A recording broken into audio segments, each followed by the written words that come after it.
on va parler de 3 erreurs concrètes qu'on fait en Afrique et comment les corriger. 3 erreurs financières qu'on fait et comment les corriger, d'accord? Et on va parler de la BRVM, bien sûr, et on va parler de tout ce qui est santé financière, d'accord? Alors, on va parler de 3 erreurs concrètes que je vois et les jeunes Africains ont fait.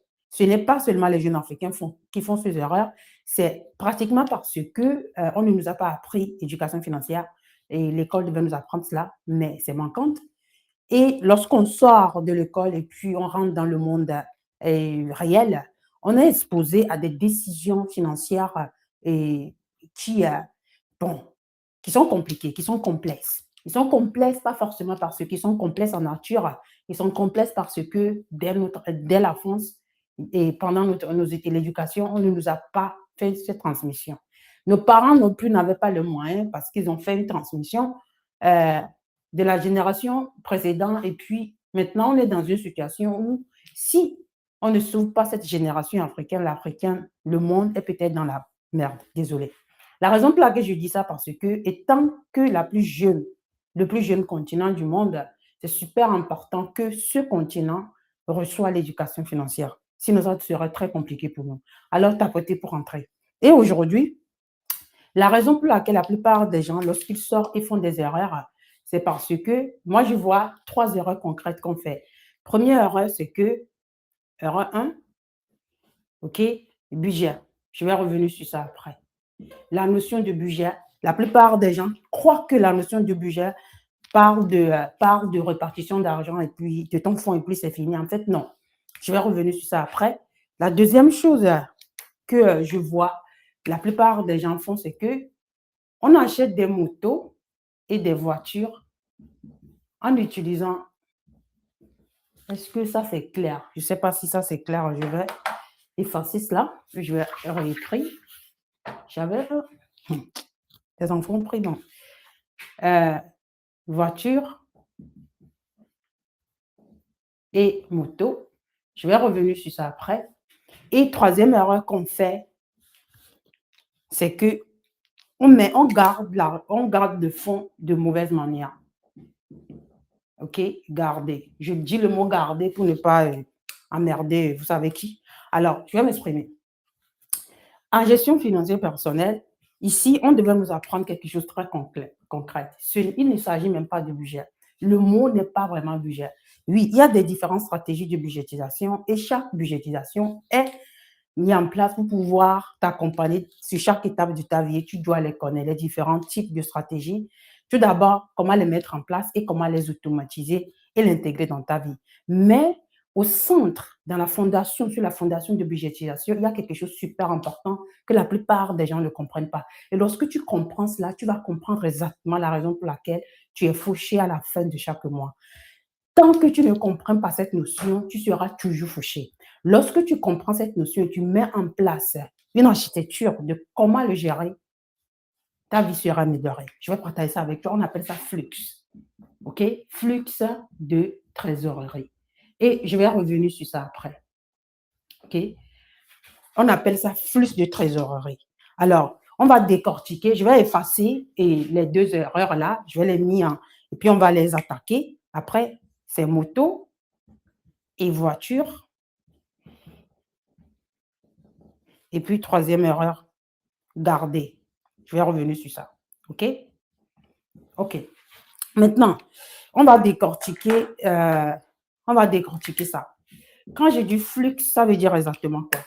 Dans n'importe où tu es, que ce soit tu es au diaspora, que ce soit tu es en Afrique, hein, partout dans le monde, hein, l'argent rentre. L'argent est comme le sang financier qui circule dans ton corps. En fait, l'argent littéralement circule dans ton corps. Alors, on appelle quelque chose flux de trésorerie. Peu importe que tu es riche, pauvre, peu importe, hein, tout le monde, le fonds que tu gagnes rentre dans ta vie, circule d'une manière. Je t'explique. Première manière, c'est que lorsque le fonds rentre, tu dépenses. Restez avec moi, je vais vous expliquer quelque chose. Tu dépenses et tu épargnes. Oh, qu'est-ce qui se passe avec mes stylos? D'accord, je vais changer un peu. Il y a toujours ce constant de stylo. Tu épargnes et, à la fois, tu empruntes dette. OK? Restez avec moi. Et quatrième chose, hein, tu dors. Je vais revenir sur ce point après. Cinquième chose, tu investis. Maintenant, ce qui est très important dans ta vie financière, c'est que tu dois comprendre comment tout cela circule dans ta vie. Je vais t'expliquer. Tout d'abord, tu vas constater que, OK, l'argent ne circule pas dans ta vie de la même manière chaque mois. Écoute-moi bien. Là, super important, on devait t'apprendre ça. Tu dois comprendre que le fonds qui rentre dans ta vie ne circule pas dans ta vie de même manière chaque mois. Ça veut dire quoi? Je te donne un exemple très concret. Disons que tu gagnes 500 K par mois, je dis n'importe quoi. Et le flux fonctionne du genre que tu dois, OK, lorsque tu budgétises, il ne suffit pas seulement de budgétiser et je fais ça, non. Tu dois arranger tes flux, OK? Janvier, février, mars, avril, jusqu'à décembre. Dans ces mois, il y a des différentes saisons financières de ta vie. La même chose qu'il y a Harmattan et puis patati patata, il y a de différentes saisons financières dans ta vie. Cela veut dire que les flux, l'argent qui rentre et circule dans ta vie, hein, tu vas bouger en accordance avec cela.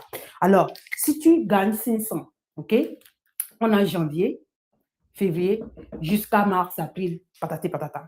Maintenant, tes dépenses essentielles, cela veut dire que tout ce que tu as besoin pour pouvoir vivre, soit normalement, doit être constant. OK? Je vais revenir sur ça. Ça, c'est constant, mais ça change chaque année à cause de l'inflation, mais je vais revenir sur ça. Tes revenus essentiels, tu sais combien de loyers tu dois payer, tu sais exactement toutes les choses qui sont normales, fixes dans ta vie, tu comprends. Maintenant, il y a les frais de scolarité. Il y a des choses qui viennent, OK? Une fois, deux fois, quatre fois, 5 ans. Il y a, pardon, et 6 fois par an, mais ils viennent dans quelques étapes. Alors, lorsque toi, tu budgétises, il ne suffit pas de répartir ton argent. Il suffit de comprendre le flux de trésorerie. Cela veut dire que tu peux avoir le même montant, 500 000 ans, en janvier, qui rentre dans ta vie. Mais en mars, l'argent là ne suffit plus. On appelle ça, en gestion financière personnelle, il y a des mots sur pas. Pour tout ce qui te passe financièrement, il y a des mots, des règles et des notions sur ça. Cela veut dire que si, par exemple, je dis, mais les gens qui gagnent des salaires irréguliers vont comprendre cette notion très bien. Si tu gagnes 200 francs, 200 000 francs en janvier, OK, et tes dépenses essentielles sont à 180 francs, OK, et disons qu'en avril, tu as gagné 150 000. Tu as un problème, tu vois. Alors, tu dois répartir ton argent comme ça, tout ce que tu gagnes, même si les dépenses sont irrégulières, que tu peux t'en sortir, il y a les mots en bois. Même si tu es sur un salaire constant, tu es dans la même situation parce que l'argent circule de manière dans des mois différents. On appelle ça flux de trésorerie. Et dans ce flux de trésorerie, il y a des différentes catégories que tu dois allouer. Tu dois allouer tes dépenses essentielles et tu dois les louer de manière que peut-être janvier, février, mars, avril, l'argent ne circule pas de la même manière quand on parle de dépenses essentielles dans ta vie. Par exemple, les frais de scolarité. Par exemple, ta santé, il y a des choses qui t'arrivent. Tu vois? Alors, ça, c'est la première chose. Deuxième chose, deuxième erreur, première erreur qu'on fait, c'est qu'on budgétise de mauvaise manière. Deuxième erreur, c'est qu'on ne comprend même pas ce que c'est un flux de trésorerie et comment le mettre en place. Ce qui veut dire que tu devais normalement commencer janvier, ce qui reste doit être augmenté pour le février et puis tu vas voir qu'il y a une tendance qui est comme ça autour de ta vie financière lorsque tu mets en place un bon flux de trésorerie. Quelqu'un dit qu'il veut créer un patrimoine, richesse durable, veut laisser quelque chose à ses enfants, doit avoir l'éducation financière, doit comprendre comment contrôler le flux dans sa vie. Tant qu'on n'arrive pas à contrôler le flux, ça, même si on investit à la BRB, on sera emmerdé. D'accord? Maintenant, ça, c'est ça. Maintenant, il y a deuxième erreur, troisième erreur qu'on fait, c'est garder. OK? Ici, la plupart des gens ne font pas cela. Ils font ça de mauvaise manière.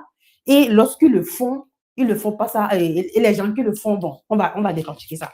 Maintenant, quand on dit épargner, on parle de la notion de sécurité. Oh, pourquoi ça fait ça? On parle de la notion de sécurité. OK?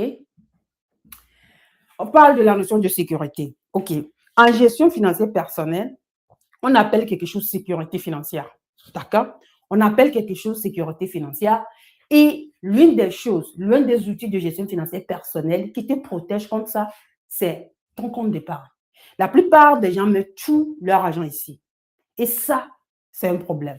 Si tu mets tout ce que tu gagnes ici, d'accord, tu as un problème parce que même si on te donne de 3 à 3,5%, le taux d'inflation n'est pas 3,5%. Le taux d'inflation est toujours 4, 5, à la fois plus. Moi, je suis moitié gagnant au gamin. Il y avait un moment, c'est plus que cela. Cela veut dire que lorsque tu gardes tout ce que toi, tu gagnes ici, chaque année qui passe, chaque mois, en fait, qui passe, tu es en train de perdre, ton argent perd de valeur. Ça veut dire que tout ce que tu gagnes chaque année, pardon, tout ce que tu gagnes, tout ce que tu achètes augmente en valeur. Alors, le fonds que tu as ne va pas suffire. Alors ici, tu devais seulement garder exactement, OK? Tu devais gagner exactement pour pouvoir avoir une sécurité financière. C'est loin des outils. Il y a plusieurs outils de gestion financière personnelle qui créent la sécurité financière. La sécurité financière ne veut pas dire la liberté financière. La plupart des gens ont mal compris cette notion. Ils croient que la sécurité financière est égale à la liberté financière. Non. La sécurité financière veut dire à chaque imprévu, tu es prêt. Maladie, n'importe quoi, que tu es prêt. L'argent rentre, tu comprends ton flux, tu comprends comment manager, tu comprends les différentes stratégies, ok? Tu as compris la notion de dette, on va revenir sur ça après. Et à chaque imprévu, tu ne sautes pas. Ça, c'est la sécurité financière, mais ce n'est pas la liberté financière. Lorsque tu es ici, tu n'es pas sécurisé. Je vais te donner un exemple. Même si tu as 100 et 100 M, je ne veux pas dire le mot, même si tu as 100 M dans ton compte d'épargne aujourd'hui, tu as la sécurité financière. Tu n'as pas la liberté financière. Je vais t'expliquer. Tout d'abord, si tu as gardé tout ça dans ça, ça veut dire que chaque année, chaque jour, tu perds des milliers d'argent chaque jour à cause de l'inflation. Deuxième chose, si tu es quelqu'un qui a 100 M dans son compte d'épargne aujourd'hui, veut dire que la personne a un style de vie élevé. Cela veut dire que tu dois poser la question. Si tu ne travailles plus aujourd'hui, combien de temps ça va prendre avant que ce que tu as dans ton compte bancaire a vidé? Tu as la sécurité financière, pas la liberté financière. OK? Alors, super important que lorsqu'on fait cela, qu'on fait ça de bonne manière et ça doit aussi être en ligne avec le flux de trésorerie dans ta vie. OK? Maintenant vient quatrième erreur. Ça, c'est majeur. C'est ça, la moto. OK? Ici, moto et voiture. Ça, c'est majeur, majeur, majeur. Je vais m'exprimer. Je vais vous expliquer. Je vais effacer ça, puis je vais expliquer exactement. Bon, on a emprunté. OK? Et puis, on avait donné. Je vais revenir sur ça ici. Et puis, on avait investi. OK? OK?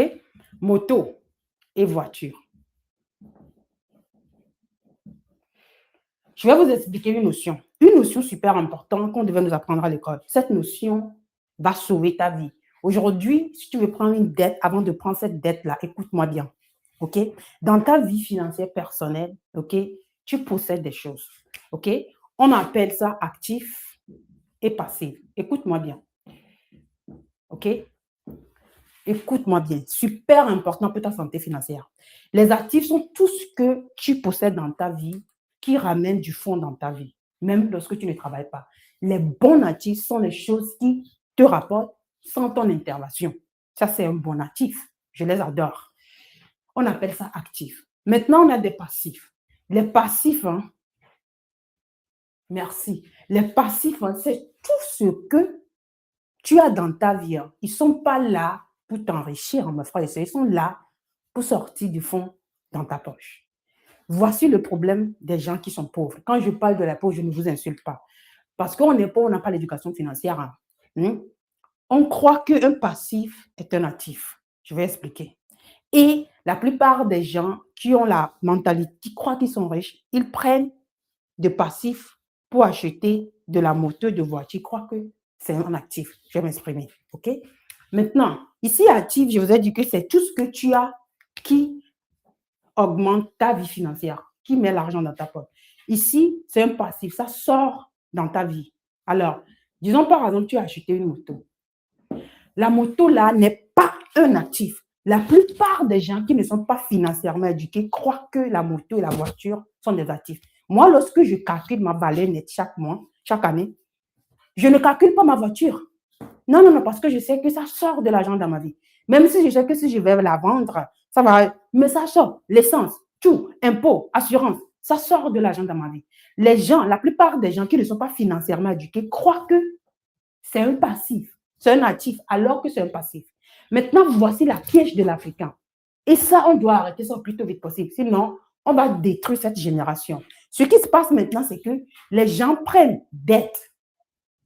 La dette, hein, c'est un passif. Lorsque tu prends la dette, tu dois rembourser la dette. Et la banque te propose de 10 à 18%. Tu vois un peu? Le problème avec ça, c'est là maintenant. Toi, tu as pris la dette. Tu as pris un passif pour acheter un passif. On ne prend jamais un passif pour acheter un passif. Je me répète. Voici la règle la plus importante de ta vie financière personnelle. Ne prends jamais un passif pour acheter un autre passif. Tu as littéralement acheté quelque chose qui sort de l'argent dans ta poche pour acheter quelque chose d'autre qui sort de l'argent de ta poche. Tu n'as pas l'opportunité de te développer financièrement. Alors, on va me dire que, mais qu'est-ce que je vais faire? J'ai besoin de la moto ou le transport. Écoute, il y a des règles mathématiques autour de combien tu devais dépenser pour un transport et combien tu devais dépenser pour un transport, inclut la dette. Si tu n'arrives pas à le supporter, ne prends pas. Cela veut dire que, je vais te donner un cas super concret. Hein? La plupart du temps, tu as pris la dette, le passif. Tu as acheté un autre passif. Mais ce passif-là, le problème avec ces deux passifs-là, hein, c'est comme, ils sont en train de te tirer financièrement de, de, de côté opposité. Je vais t'expliquer. La dette, tu dois rembourser chaque mois. Ça peut tomber en panne. En fait, la plupart du temps, les gens continuent à payer la dette, mais la moto les donne des casse-couilles ou la voiture les emmerde chaque jour.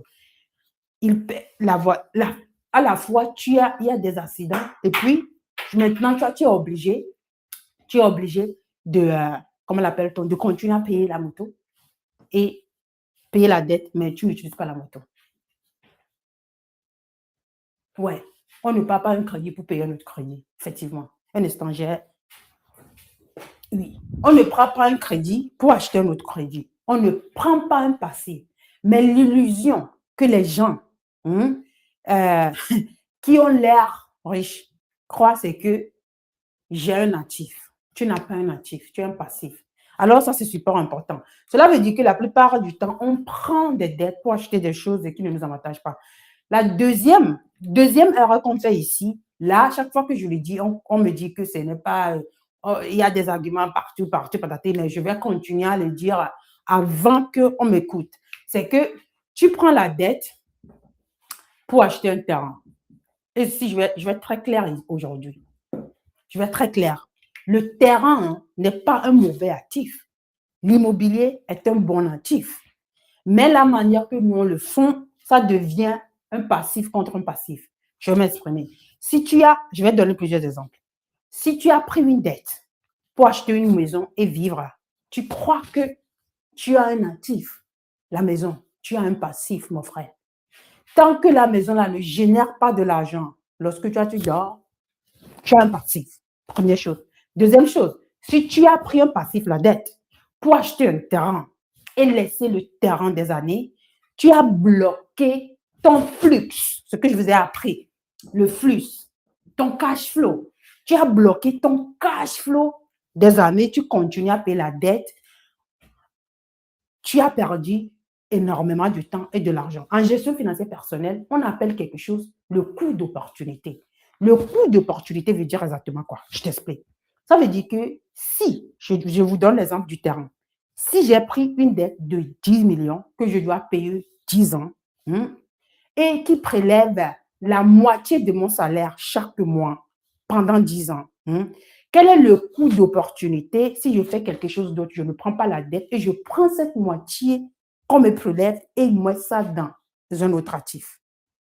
Le coût d'opportunité, il faut calculer ce coût d'opportunité avant de prendre cette décision. Alors, même si le terrain et l'immobilier est un actif puissant, dans quelques étapes de ta vie, si tu le fais de mauvaise manière, ça devient passif dans ta vie. C'est ça, OK?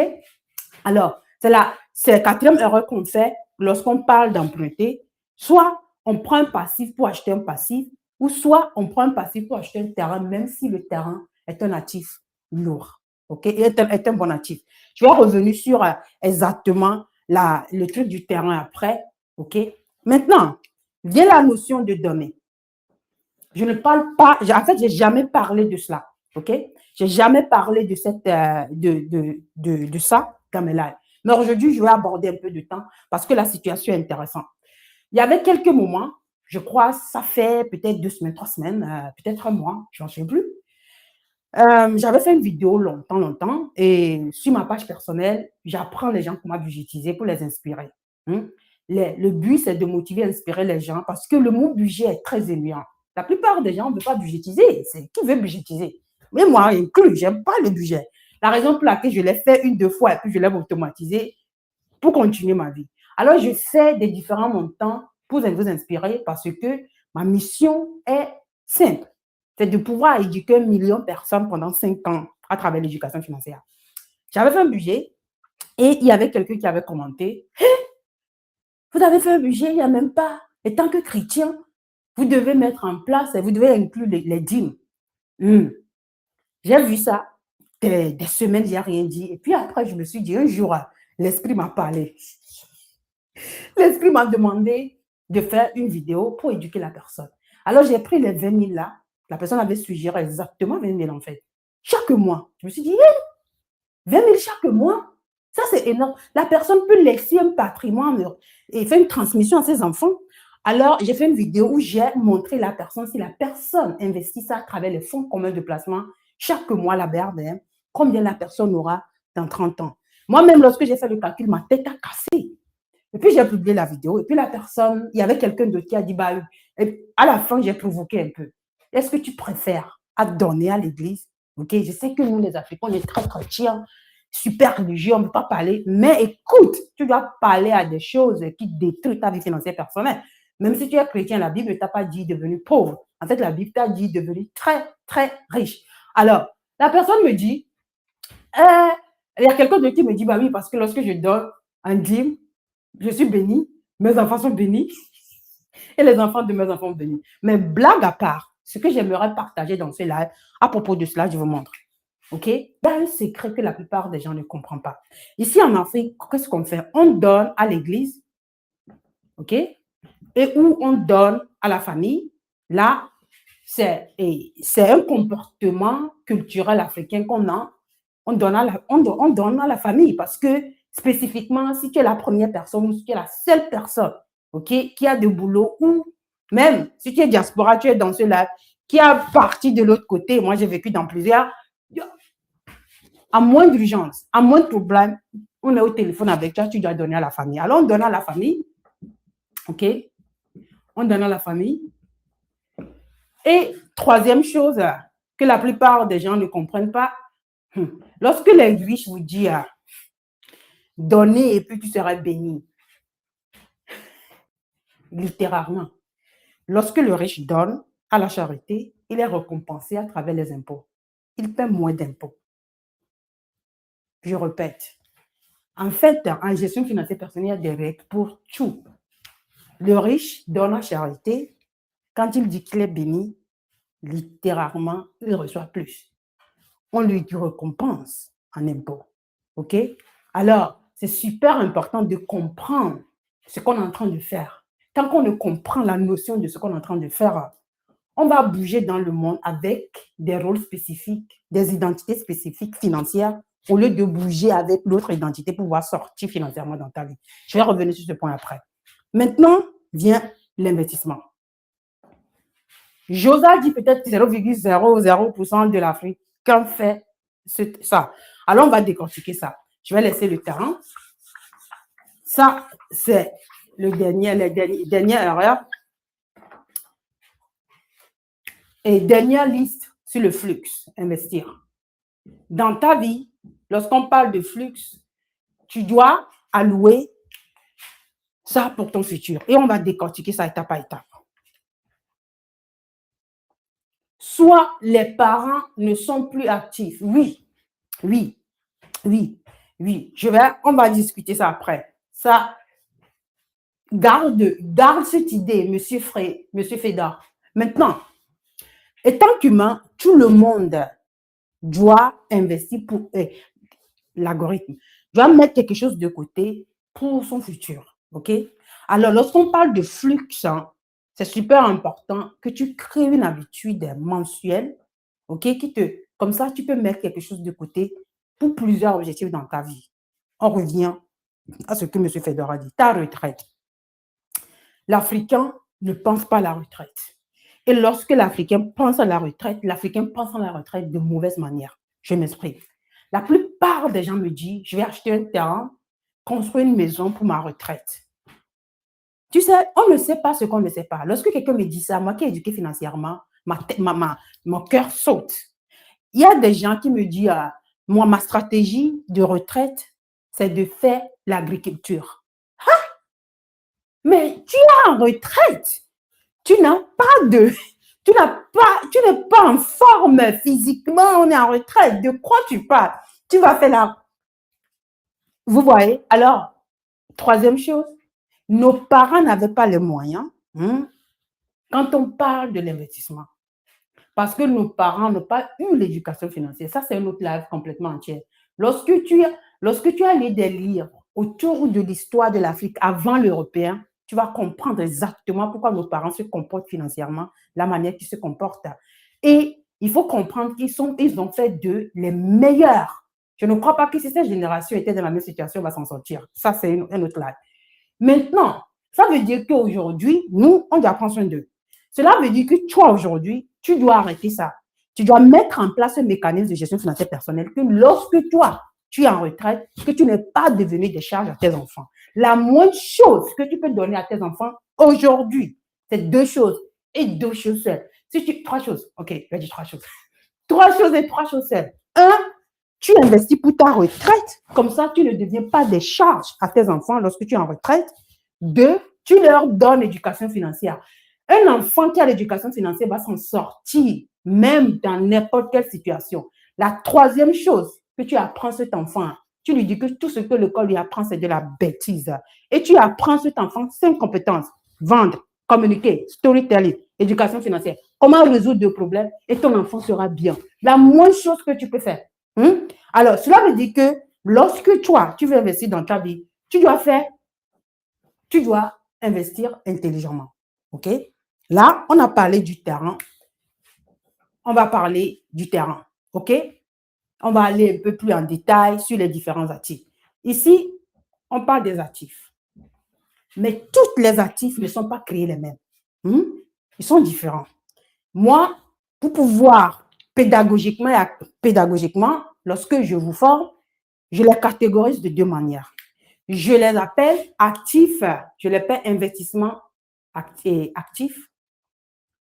Investissement actif, ça veut dire quoi? Ça veut dire que c'est un type d'investissement qui a besoin de mon temps, ma gestion, pour pouvoir faire fructifier. OK? Ce qui veut dire que lorsque j'introduis cet actif dans ma vie, je dois utiliser du temps sur ça. OK? Et l'autre, je l'appelle investissement qui a besoin de temps passif. Je peux pas écrire, je ne sais plus écrire français. Investissement passif. OK? Ça veut dire quoi? Ça veut dire que je ne gère pas, je n'ai pas besoin de le gérer tout le temps. Je rééquilibre, je rebalance une fois, peut-être 2 fois par an et puis c'est bon. Je n'ai pas trouvé un autre boulot. D'accord? Je n'ai pas trouvé un autre boulot. OK? C'est la manière que je le catégorise. Je vais refaire un cas. Les investissements dans ta vie financière personnelle, sur le banc, on devait t'apprendre que, mon frère, lorsque tu sors de l'école, tu as deux manières de posséder les choses dans ta vie.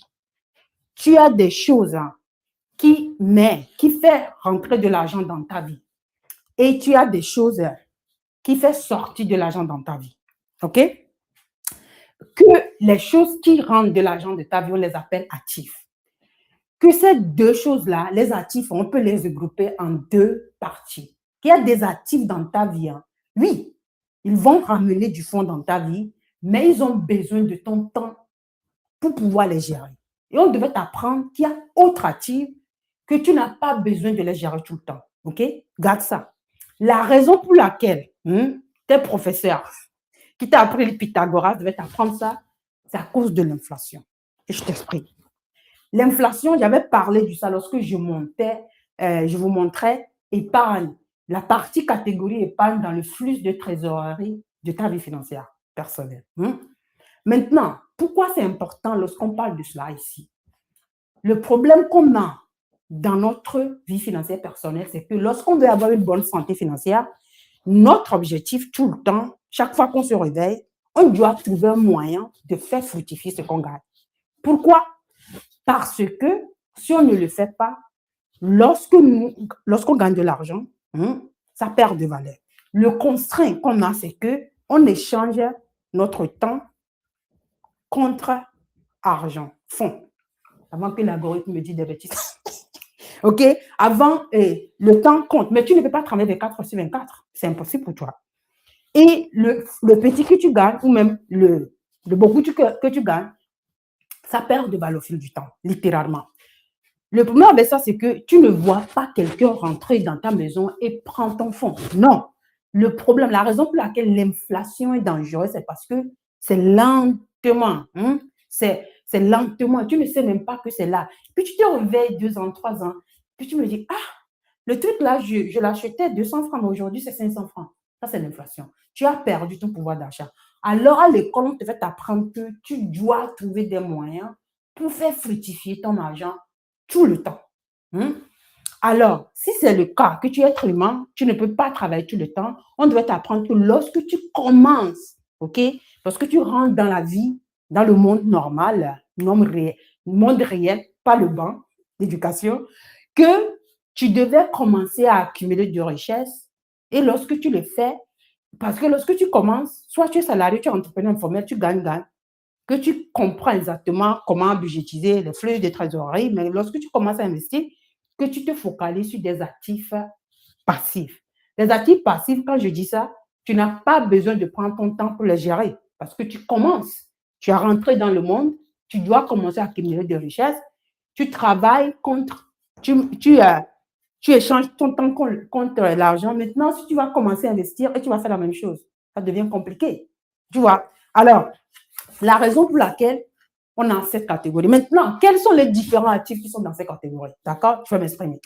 Ici, moi, je mets le terrain. Je vais expliquer pourquoi moi, je mets le terrain. Si tu es jeune aujourd'hui, jeune africain, et tu as laissé le banc, la plupart des jeunes africains qui quittent l'école, 85% ne trouvent pas de boulot. Ça, c'est la réalité en Afrique. Alors, la plupart des gens sont entrepreneurs informels. OK? Cela veut dire que lorsque tu commences à gagner ta vie et tu places, soit tu as épargné sous le lit, je ne sais pas comment les gens font cela, là je suis très curieuse, ou dans ton compte d'épargne, puis achètes un terrain, ou tu prêtes et tu achètes un terrain. On a parlé du coût d'opportunité. Le terrain là est bloqué des années. L'argent, le flux, on a parlé du flux, la circulation de l'argent dans ta vie. Le terrain bloqué. Même si ça augmente en valeur, tu as perdu ta jeunesse. L'argent là, tu peux l'utiliser pour faire dans autre actif, pour le faire fructifier. Tu peux en fait investir avec l'objectif de construire après. Mais si tu achètes ou prends la dette pour le terrain, ça devient compliqué. Alors, la raison pour laquelle le terrain, pour moi, c'est un actif lourd, c'est un investissement actif. Parce que même lorsque je veux le vendre, ça devient compliqué. Il y a aussi le fait que la possibilité qu'il y a des cas de litige après. Alors, c'est dangereux pour ta santé financière personnelle de commencer ici. OK? Deuxième chose que j'ai vue, crypto. Il y a beaucoup de jeunes. Oh, vous ne savez même pas, les gens qui m'appellent. Beaucoup de jeunes commencent ici. Il y a des gens qui veulent me débattre à cause des deux choses-là. Parce que les gens veulent me débattre. Moi, je ne vais pas débattre quelqu'un. Moi, je vais t'éduquer. C'est tout. Alors, ici, crypto, c'est spéculatif. Crypto est un actif développé sur la technologie blockchain. En fait, je crois que je vais faire un live. Le truc, c'est que l'algorithme de TikTok est si sensible. Si je fais un live sur ça, on va me... Peu importe. Crypto est spéculatif. On ne commence pas par crypto, OK? Crypto n'est pas un actif qui est intégré, c'est maintenant que ça vient petit à petit, qui est intégré dans le monde financier traditionnel, OK? Oui, tu peux gagner et puis tu peux perdre, OK? Ton cœur est comme ça. Lorsque tu veux commencer à accumuler, tu ne vas pas être en crise cardiaque chaque jour. Tu commences par ta crypto. OK? Maintenant, il y a autre jeu. Moi aussi, j'avais fait ça. Hein. Moi, je l'avais fait de manière très cool. Ça, c'est un autre là. Devises étrangères. OK? Il y a des gens, je vois, je ne blague pas. Hein. Il y a beaucoup de jeunes Africains qui font foreign exchange. Foreign exchange, c'est devises étrangères. Ça veut dire quoi? Tu peux investir dans des devises étrangères comme euro, dollar, patati, patata. Et ça, c'est super volatile. Ton cœur bat chaque 5 minutes. Parce que les devises sont entourées de toutes les tendances macroéconomiques du monde. C'est super. On ne commence pas par ici. Il y a beaucoup de gens qui commencent ici. Et le problème qu'on a, c'est que tu commences ici, tu ne trouves pas de résultats. Tu commences ici, tu ne trouves pas de résultats. Et à la fin, c'est comme chaque année, tu repars à zéro. Tu repars à zéro. Tu repars à zéro. Ce n'est pas ta faute. On ne t'a pas appris gestion financière personnelle. Alors voilà. Et aussi parce que tu veux des gains rapides. Si tu veux créer une richesse durable générationnelle, c'est impossible pour les gains rapides. C'est comme ça qu'on est arnaqué. Maintenant, il y a aussi les gens qui... on a lancé mon programme Mission Million et en janvier, on avait fait une formation première cohorte. Et là, il y a des gens, moi, je croyais qu'il y a un petit pourcentage des gens qui font cela, mais en fait, et maintenant, j'ai commencé à faire des recherches. Il y a beaucoup qui font, qui investissent dans matières premières. Okay. Je vais expliquer ça et ce que c'est. OK? Les matières premières, c'est tout ce qui a. Il y a quelqu'un qui dit Forest comme toi, tu investis dans Forest. Wow! Tu vois, tu as le cardio, tu vois. Je l'avais. Ça, c'est. Ouf, non, non, non. Non, pas pour moi. Moi, je suis en train de construire un patrimoine durable. Forest, ouf. Et matière première. Matière première, c'est tout ce qui est comme or, tout ce qui est pétrole, cacao, café. Nous, ils sont cotés à la bourse, mais pas notre bourse, pas encore. Moi, je suis sûre que dans l'avenir, à la BRBM, il y aura plusieurs types d'actifs. On va revenir sur ça après. Alors, il y a les gens qui investissent à travers des matières premières, cacao, et pétrole, or. Mais il faut comprendre que chaque matière première a des objectifs concrets dans votre vie. Or, par exemple, c'est un actif de protection de richesse parce que rarement leur perd de valeur. C'est comme en devise étrangère, rarement 6 francs perdent de valeur. Mais ils ont des objectifs très concrets. Tu n'as rien à protéger encore. Tu n'as pas encore. Tu commences à accumuler, diversifier. Écoute, tu investis à travers. Oh, tu as quoi protéger? Chaque actif a son rôle dans ta vie financière. OK? Aussi, les paris. Oh, les gens. Matière première, OK? Chaque matière première a son rôle dans ta vie. OK? Alors, voici, la liste est longue. On a aussi l'un des actifs que moi j'adore. J'adore, c'est Action. OK? Je le mets aussi ici et je vais m'exprimer. C'est l'un des actifs, de mes actifs les plus préférés. OK? Action. Action, je vais expliquer ce que c'est après et en détail, mais c'est lorsque tu achètes une petite partie d'une entreprise. D'accord? Maintenant, voici le problème que la plupart des gens font. Et les gens font deux erreurs concrètes. Il y a des gens qui commencent à investir dans des entreprises privées lorsqu'ils sont en train d'accumuler des richesses. On appelle ça private equity en anglais. Le mot en français, moi, je ne vais pas même dire ça. Private equity, OK? Ça veut dire que tu investis dans des entreprises privées ou à la fois tu investis dans des startups et tu peux faire venture capital. On ne fait pas ça lorsqu'on est en train de commencer à investir, à accumuler. Je connais les gens qui commencent ici lorsqu'ils sont en train d'accumuler de richesse. Non, on ne fait pas ça. La manière qu'on peut le faire, c'est à travers la bourse. Même cela, lorsqu'on commence à accumuler de richesse, on n'investit pas dans des actions individuelles. Pourquoi? Sinon, tu exposes ton portefeuille à des risques. En gestion financière personnelle, il y a des règles que tu devais mettre en place de combien, si tu veux gérer un portefeuille, là où tu veux gérer ton propre portefeuille, qui prend énormément de temps, tu dois avoir la compétence, tu dois comprendre les tendances macroéconomiques autour de toi. Il y a aussi des règles mathématiques de combien d'entreprises tu devais avoir dans ton portefeuille, combien d'actions tu devais avoir dans ton portefeuille pour pouvoir avoir un portefeuille balancé qui n'expose pas tes fonds à des risques. Le problème avec ça, c'est que lorsque tu commences, tu ne peux pas faire ça. Tu n'as pas de fonds et tu n'as pas le temps. Tu n'as pas l'expertise. Tu vois. Alors, c'est un actif super, super, super puissant. Mais si tu ne le fais pas bien, si tu ne l'introduis pas dans la bonne étape de ta vie, tu seras dans une danger financière personnelle. Maintenant, on a les autres actifs. Ils ne sont pas des actifs, hein. Ils sont des véhicules d'actifs. Ça veut dire que ce sont des choses qui remboursent, qui peuvent rembourser, qui peut avoir tout cela. Je vais revenir sur ça. Mais avant que je revienne sur ça, tu as des obligations. Okay? Les obligations sont quoi? Les obligations, ça te donne l'opportunité d'avoir des salaires supplémentaires à côté. Tu as prêté pour rentrer. D'avoir des salaires, des revenus supplémentaires à côté. D'accord? Obligation. Ça veut dire que tu prêtes l'argent à l'État pour construire des routes à la bourse ou tu prêtes de l'argent aux entreprises. On a obligation d'État et puis on a quelque chose d'autre qui est bon de trésor, qui fonctionne comme une obligation. Tu as prêté l'État d'argent, mais en court terme. On appelle ça bon de trésor. Okay? C'est une sorte d'obligation. Okay? Et le marché d'obligations est très fort. Tout le monde entier construit autour des obligations. Partout dans le monde, lorsque l'État veut construire des routes, des hôpitaux, des écoles, ils ne collectent pas l'impôt et puis construisent. Non, ils viennent à la bourse, le marché public, comme on l'appelle. Il fait la collection d'argent, il prête chez nous, toi et moi, le public, il construit, collecte l'impôt et puis nous paie. Partout dans le monde, c'est comme ça. En fait, le marché, si le marché obligataire mourait aujourd'hui dans le monde, l'économie mondiale va s'arrêter de fonctionner. OK? Alors, il faut comprendre comment l'argent circule dans ton économie.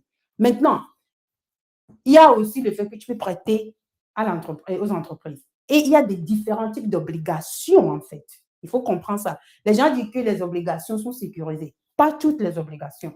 Toutes les obligations ne sont pas les mêmes. On a obligation convertible, on a fonds commun de titrage qui est une obligation. Il y a énormément de différentes obligations. Ils ne sont pas tous les mêmes. Il y a quelques obligations qui sont liées à des matières premières. Il y a des obligations qui sont liées à l'inflation. Toutes les obligations ne sont pas les mêmes. Peu importe ce qu'on te dit. Mais si on veut les grouper, ce sont des actifs plus sécurisés. Quand je dis sécurisé, ça te donne l'opportunité d'avoir des revenus supplémentaires, mais ça ne fait pas croître ton argent. Ça bat l'inflation, ça protège contre l'inflation, mais ça ne fait pas croître. De la même manière que ça, les rouges, fait croître. OK? Maintenant, si tu veux vraiment faire croître, on a les fonds. Ça, ce sont des véhicules d'investissement. C'est quoi exactement? Eux, ils comportent de manière différente. Pourquoi ils comportent de manière différente?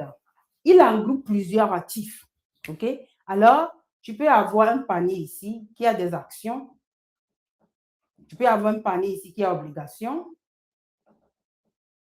Tu peux avoir des paniers qui ont bons de trésor. Le même panier a tout ça. Hein? Le même panier a tout cela. Tu peux avoir même des paniers qui ont des matières premières ici, devises étrangères. Il y a énormément. Maintenant, on les appelle fonds, mais tous les fonds ne sont pas les mêmes. On a des différents types de fonds, d'accord? On a par exemple les fonds indiciels. Ça, on n'a pas encore ça à la BRBM, mais ça va venir, je suis très sûre. Fonds indiciels, c'est quoi? Vous allez constater que lorsque vous rentrez à la BRBM, il y a quelque chose qui s'appelle... All right. Maintenant, et je disais, les fonds ont des caractères différents. Ils regroupent plusieurs actifs. C'est un panier qui regroupe plusieurs actifs. L'un des fonds, on a fonds d'indice, fonds indiciel, qui n'est pas encore la BRBM, ça va venir dans le futur. Ça traque, c'est comme... OK, merci. C'est comme, ça traque une indice. Une indice, dans plusieurs bourses, tu vas remarquer qu'on a fait des catégories. Les différentes catégories. On peut avoir une catégorie d'entreprises, par exemple, dans cette catégorie-là, c'est toutes les entreprises à la bourse. Ça, c'est un indice. On peut avoir l'indice où on est en train de traquer toutes les entreprises bancaires. On peut avoir un indice où on est en train de traquer toutes les entreprises technologiques. On appelle ça indice. Alors, les fonds d'indice, ils regroupent des actions de plusieurs entreprises. Ça peut aussi avoir des obligations. Les actions de plusieurs entreprises, ils traquent cet indice-là. La raison pour laquelle les frais de gestion sont minimales. On n'a pas encore cela. Moi, j'investis dans des fonds indiciels. Maintenant, on n'a pas encore ça à la BRBM. Tu trouves ça à la bourse américaine, bourse européenne, etc. Maintenant, on a des ETF. Moi, les ETF me stressent. Pourquoi? Ils se fonctionnent de la même manière, mais ils sont cotés à la bourse comme des actions. Alors, tu les achètes et les vends comme des actions. Ça me stresse. Non. Et puis, on a les fonds communs de placement. OK? Un fonds commun de placement, c'est la même chose. C'est un panier où plusieurs investisseurs mettent leur argent, comme ça et ça. Et ce panier investit dans plusieurs actifs. Et ici, ce qui est bon avec les trois là, c'est que tu peux commencer peu. 1 000 francs, 5 000, 1 million par mois, 10 000. Tu peux commencer et tu peux investir chaque mois. Et lorsque tu investis dans ça, ça fait croître ton argent, ça te donne l'opportunité de diversifier ton argent instantanément à travers plusieurs actifs. Maintenant, la différence ici, c'est que ça, c'est gestion active. Gestion active parce qu'il y a un expert qui gère ça tout le temps. D'accord? Alors, les frais sont élevés. Les frais sont plus que cela. Mais ce que tu paies pour ça, c'est que ici, dans ce panier, tu peux avoir 40 entreprises, plusieurs actions de 40 entreprises, parce qu'il y a des milliers de personnes et des milliards dans ce panier. Tu peux avoir 40 obligations. Tu peux avoir plusieurs. Il y a même des fonds communs de placement qui essaient d'investir de la BRBR. Alors, vous voyez, c'est la raison pour laquelle, lorsqu'on veut commencer à faire fructifier, il faut comprendre la notion entre épargne et investissement. Ton épargne, c'est pour ta sécurité financière. C'est l'un des outils de gestion financière personnelle pour te sécuriser. Vous voyez? Et maintenant, pour investir, ça, c'est pour faire croître ton argent, mais tu dois le faire intelligemment.